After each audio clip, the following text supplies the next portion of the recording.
একঘেয়েমি কফির পদ আর রান্না করতে ভালো লাগে না মা, আর খেতেও ভালো লাগে না। আজকে একটু অন্য ধরনের রান্না করি মা। ঠিক আছে বৌমা, আজকে তো শনিবার, আজকে একটু নিরামিষ পদই করো। আজকে আমিষ পদ করো না, নিরামিষ পদ। আর রবিবারে না মাছ মাংস খেও, তোমার ভালো লাগে তো মাছ মাংস খেতে।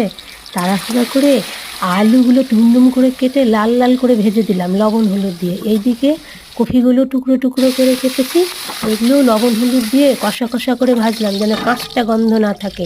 আর এদিকে তেলের মধ্যে দিয়ে দিলাম একটা লঙ্কা আর গোলমরিচ, আর এদিকে দিলাম কালো জিরা, আর মশলাটা দিয়ে দিলাম আদা জিরা ধনা আর লঙ্কা বাটা।